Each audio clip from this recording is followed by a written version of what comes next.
29 जनवरी, साल की सबसे बड़ी अमावस्या। 144 वर्षों बाद दिव्य और दुर्लभ संयोग में आई मौनी अमावस्या पर चुपचाप यहाँ फेंक देना एक लौंग। पूरी साल जमकर बरसेगा पैसा, मिलेगी सभी कष्टों और संकटों से मुक्ति। राधे राधे दोस्तों, कैसे हैं आप सब। दोस्तों, हिंदू धर्म में मौनी अमावस्या का विशेष महत्व बताया गया है। इस दिन स्नान दान करना काफी महत्वपूर्ण माना जाता है। मौनी अमावस्या के दिन पितरों के नाम से तर्पण करने से उन्हें तृप्ति मिलती है और वो प्रसन्न होकर आशीर्वाद देते हैं। साथ ही इस दिन दान करने से कुंडली में मौजूद किसी भी प्रकार के दोष से मुक्ति पाई जा सकती है। हिंदू पंचांग के अनुसार माघ माह की अमावस्या को मौनी अमावस्या के नाम से जाना जाता है। इस दिन मौन रहकर उपवास और स्नान करने का विशेष महत्व होता है। मौनी का अर्थ है मौन, और इस दिन मौन रहकर आत्म शांति और संयम का पालन करने से मानसिक और आध्यात्मिक शक्ति प्राप्त होती है। वैसे तो इस दिन पूरे दिन मौन रहना चाहिए, लेकिन जो लोग पूरे दिन मौन व्रत धारण नहीं कर सकते, उन्हें सुबह उठकर स्नान और पूजन करते समय मौन व्रत अवश्य ही धारण करना चाहिए। इस दिन पवित्र नदी में स्नान करने के बाद दान करने से पापों का क्षय होता है और मोक्ष की प्राप्ति होती है। मौनी अमावस्या पर काले तिल का दान करने से पितरों की आत्मा को शांति मिलती है और पितर प्रसन्न होते हैं। पितरों की मुक्ति के लिए, पितरों को प्रसन्न करने के लिए मौनी अमावस्या पर जल में काले तिल डालकर सूर्य देव को अर्घ्य देना चाहिए।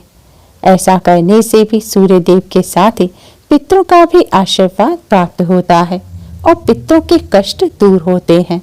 इस दिन सुबह उठकर पवित्र नदी में स्नान करें। अगर पवित्र नदी में स्नान नहीं कर सकते तो अपने घर पर ही स्नान के जल में गंगा जल या पवित्र नदी का जल मिलाकर उससे स्नान करें। ऐसा करने से पापों का नाश होता है और पवित्र नदी में स्नान करने का पुण्य फल प्राप्त होता है।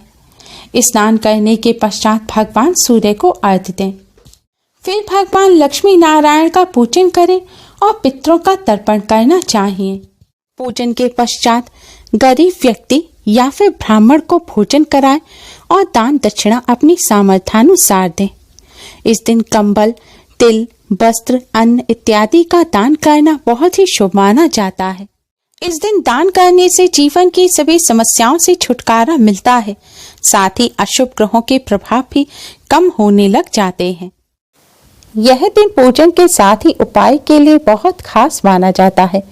दोस्तों, इस बार मौनी अमावस्या पर पूरी 144 वर्षों बाद 2 राजयोग के साथ ही त्रिग्रही योग बन रहा है। इसके साथ ही कई दिव्य और दुर्लभ संयोग एक साथ बनने से इस बार की मौनी अमावस्या का महत्व बहुत अधिक बढ़ गया है। मौनी अमावस्या पर बन रहे इस दिव्य और दुर्लभ संयोग पर आप लौंग का आसान सा उपाय जरूर करें। इस उपाय को करने से भगवान श्री हरि विष्णु माँ लक्ष्मी जी की कृपा से जीवन में चली आ रही परेशानियां दूर होती हैं, बिगड़े कार्य भी बनने लगते हैं, अनजान भय समाप्त होता है, कष्टों से छुटकारा मिलता है, नेगेटिविटी दूर होकर पॉजिटिव एनर्जी का संचार होता है। वीडियो में आगे बढ़ने से पहले इस वीडियो को लाइक कर अपने फ्रेंड्स के साथ शेयर जरूर करें, और अगर आपने अभी तक हमारे चैनल को सब्सक्राइब नहीं किया है तो जल्दी से हमारे चैनल को सब्सक्राइब कर बेल आइकन को भी जरूर दबाएं। दोस्तों, यह उपाय आपको रात्रि के समय करना है। उपाय करते समय स्वच्छता और पवित्रता का विशेष ध्यान रखें। उपाय करने से पहले अच्छी तरह से मुंह हाथ धो लें और स्वच्छ वस्त्र धारण करें। अब आप एक लौंग लें। ध्यान रखें, इस उपाय को करते समय आपको साबुत फूल वाली लौंग लेनी है। टूटी हुई या बिना फूल की लौंग से आप इस उपाय को ना करें। आपको वह लौंग लेनी है जो पूजा में इस्तेमाल होती है। अब आप अपने मंदिर के सामने आसन बिछाकर बैठ जाएं। भगवान श्री हरि विष्णु माँ लक्ष्मी जी के सामने एक शुद्ध घी का दिया जलाएं और एक सुगंधित धूपबत्ती जलाएं। दिए को सीधे जमीन पर ना रखें। दिए के नीचे कोई खाली पात्र रख दें या कपड़ा बिछाकर आप दीपक को रखें। सीधे जमीन पर रखा हुआ दिया अपूर्ण माना जाता है।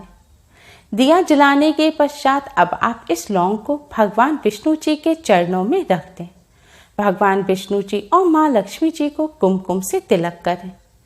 तिलक करने के पश्चात अब आप भगवान विष्णु जी के 12 मंत्र ओम नमो भगवते वासुदेवाय का 108 बार जाप करें। इस मंत्र का जाप आप उंगली पर गिनकर या फिर आप किसी माला पर मंत्र का जाप करते हो तो उस माला पर भी कर सकते हैं। तुलसी जी की माला पर इस मंत्र का जाप करना बहुत ही शुभ माना जाता है। अब आप इस लौंग को भगवान विष्णु जी के चरणों में से उठाकर अपने दोनों हाथों के बीच में दबा लें और भगवान जी के सामने अपनी सारी समस्याएं कहें। आपकी जो भी परेशानी है, धन संबंधी समस्या हो या फिर किसी कार्य से जुड़ी समस्या हो, वह सभी समस्या दूर करने की भगवान जी से प्रार्थना करें। अब इस लौंग को आप अपने दाहिने हाथ की मुट्ठी में यानी कि राइट हैंड में दबाकर अपने घर से बाहर किसी खुले स्थान पर जाएं। अगर घर से बाहर नहीं जा सकते तो आप इस लौंग को लेकर अपनी छत पर जाएं। छत पर जाने के बाद अब आप दक्षिण दिशा की तरफ यानी कि साउथ की तरफ कमर करके खड़े हो जाएं। ध्यान रखें आपको साउथ की तरफ कमर करनी है। दक्षिण दिशा की तरफ कमर करके खड़े होने के बाद अब आप इस लौंग को अपने मुट्ठी में दबाए हुए ही अपने सिर पर 7 बार बारें, यानी कि आपको इस लौंग को अपने सिर पर 7 बार क्लॉकवाइज घुमाना है। जिस तरह घड़ी की सुइयां घूमती हैं इसी तरह आपको बाएं से दाएं की तरफ, लेफ्ट से राइट की तरफ इस लौंग को अपने सिर पर 7 बार घुमाना है। लौंग को 7 बार सिर पर घुमाने के बाद अब आप इस लौंग को अपने सिर पर पीछे की तरफ फेंक दें। आपको इस लौंग को सिर पर से पीछे की तरफ, साउथ की तरफ फेंक देना है। लौंग फेंकने के बाद आप सीधे अपने घर आ जाएं। घर आकर सबसे पहले अपने हाथ धो लें। दोस्तों, आपको इस बात का ध्यान रखना है कि इस उपाय को करते समय कोई आपको टोके नहीं, कोई आपसे पूछे नहीं कि आप ये क्या कर रहे हैं। और अगर आप इस लौंग को फेंकने घर से बाहर जाएं तो यह भी ध्यान रखें कि रास्ते भर जाते समय और आते समय भी आप किसी से बात ना करें। और आपको इस बात का भी ध्यान रखना है, लौंग फेंकने के बाद आप पीछे मुड़कर ना देखें। दोस्तों, अगर यह उपाय आप अपने घर की छत पर कर रहे हैं तो इस लौंग को अपनी छत से नीचे की तरफ फेंकें।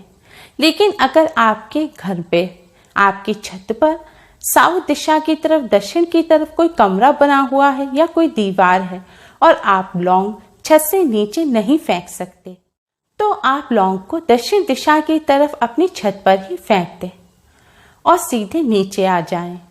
और अगले दिन सुबह जाकर एक कागज की सहायता से आप इस लौंग को उठाएं और इस लौंग को आप अपने घर से बाहर कहीं फेंक आएं या फिर इस लौंग को आप मिट्टी खोदकर जमीन में गाड़ दें। ध्यान रखें, इस लौंग को आपको अपने घर से बाहर ही मिट्टी में गाड़ना है। अपने घर के किसी गमले में आप इस लौंग को ना गाड़ें और घर आकर अपने हाथ धो लें। दोस्तों, अगर आपके घर गंगा जल है तो आप इस उपाय को करने के पश्चात अपने ऊपर गंगा जल का छिड़काव अवश्य ही करें। इस उपाय को करते समय आपको इस बात का भी ध्यान रखना है कि जब आप लौंग लेकर जाएं, सिर पर से बारें और फेंकें तो हर समय आपको ओम नमो भगवते वासुदेवाय मंत्र का मन ही मन जाप अवश्य ही करते रहना है। दोस्तों, इस उपाय को करने से भगवान विष्णु जी, माँ लक्ष्मी जी की कृपा से कार्यों में आ रही रुकावट दूर होती है, बिगड़े कार्य बनने लगते हैं, धन संबंधी जो भी समस्या है वह भी जल्द ही दूर हो जाती है, व्यापार में उन्नति होती है। दोस्तों, इस उपाय को करने से आपके ऊपर जो नकारात्मक ऊर्जा होगी वह भी दूर हो जाएगी और आपको पॉजिटिविटी का एहसास होगा। इस उपाय को करते समय स्वच्छता और पवित्रता का विशेष ध्यान रखें। गर्भवती महिलाएं इस उपाय को ना करें और पीरियड के दौरान भी महिलाएं इस उपाय को ना करें। इस उपाय को करने के साथ ही आज के दिन कुछ बातों का विशेष ध्यान रखें। इस दिन आपके घर कोई इंसान कुछ मांगने के लिए आए, कोई ज़रूरतमंद व्यक्ति आए तो उसे खाली हाथ नहीं भेजें। इस दिन दान करना बहुत ही शुभ माना जाता है। लेकिन ध्यान रखें, आज के दिन आप किसी को रुपए पैसे ना दें। आप ज़रूरतमंद व्यक्ति को अन्न या वस्त्र इत्यादि का दान कर सकते हैं। आज के दिन काले रंग के वस्त्रों का इस्तेमाल नहीं करना चाहिए। आज के दिन शुभ रंग के वस्त्र पहनें। इसके अलावा आज के दिन क्रोध से परहेज करें। किसी को कटु वचन ना बोलें। किसी से कोई ऐसी बात ना कहें जिससे उनका दिल दुखे। आज के दिन पति पत्नी को संयम बरतना चाहिए और पूर्ण ब्रह्मचर्य का पालन करना चाहिए। इस दिन घर में तामसिक भोजन नहीं बनाने चाहिए। मांस, मदिरा और अंडे के अलावा आज के दिन प्याज, लहसुन तक का भी सेवन नहीं करना चाहिए। इस दिन केवल सात्विक भोजन ही ग्रहण करें। आज के दिन स्नान अवश्य ही करना चाहिए और देर तक भूलकर भी नहीं सोना चाहिए। सुबह उठकर स्नान कर भगवान सूर्य को जल अवश्य ही चढ़ाएं। इस उपाय को करने से भगवान विष्णु, माँ लक्ष्मी जी की कृपा से जीवन में चल रही परेशानियों का अंत हो जाता है। उम्मीद है आपको हमारी ये वीडियो पसंद आई होगी। प्लीज़ लाइक करें। हमारी इस वीडियो को अपने फ्रेंड्स और रिश्तेदारों में ज़्यादा से ज़्यादा शेयर करें, जिससे वह भी इसका लाभ उठा सकें। हमारी और भी वीडियोस के लिए हमारे चैनल को सब्सक्राइब करना ना भूलें। Thanks for watching. Radhe Radhe.